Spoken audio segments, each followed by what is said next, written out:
Hi అండి, welcome to Sivasri creations. చూడండి friends, మనం ఫ్రంట్ పార్ట్ డాట్స్ ఏ విధంగా ఈజీగా వేయాలన్నది చూద్దాము. మనం మార్కింగ్ వేసుకున్నాం కదండి, దానికి మనకి షోల్డర్కి మధ్యలోకి రావాలి. మెయిన్ డాట్ అన్నది ఈ షోల్డర్కి మధ్యలో వచ్చినట్టయితే కనుక చాలా బాగా వస్తుందండి ఫ్రంట్ పార్ట్ డాట్ అన్నది. తర్వాత ఆర్మ్ డౌన్ దగ్గర నుంచి డాట్ అనేది మనం ముందుగానే కట్ చేసేటప్పుడు మార్కింగ్ అన్నది వేసుకుంటాం కదండి, ఆ విధంగా అన్నది వేసుకోవాలి. నెక్స్ట్ ఉక్స్ పట్టి కాజా పట్టి దగ్గర డాట్ అన్నది,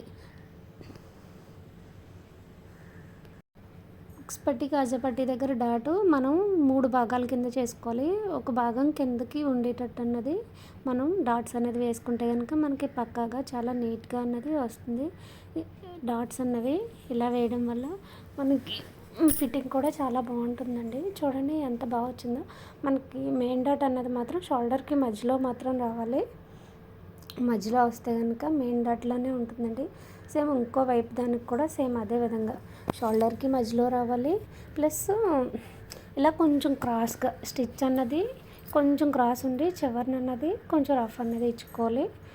లాస్ట్కి చివరికి వచ్చేసరికి మనకి ఎక్కువ క్లాత్ ఉండేటట్టు కాకుండా చివరికి వచ్చేటట్టు అన్నది చూసుకోవాలి. సేమ్ ఉక్స్ పట్టి దగ్గర డాట్ కూడా వేసుకుందాము. అది 3 ఇంచెస్ ఉండాలండి పొడవు. 2.5 3 ఇంచెస్ ఉంటే సరిపోతుంది పొడవు. అది ఆర్మ్ రౌండ్ దగ్గర డాట్ అయితే కనుక 4 ఇంచెస్ అన్నది ఉండాలి. ఈ మెయిన్ డాట్ అన్నది అయితే 2.5 ఇంచెస్ ఉంటే బాగుంటుందండి. ఓకే ఫ్రెండ్స్, ఈ వీడియో నచ్చినట్టయితే కనుక లైక్ చేయండి. ఫస్ట్ టైం ఎవరైనా నా ఛానల్ చూస్తుంటే కనుక సబ్స్క్రైబ్ చేసుకోండి. Okay, thank you.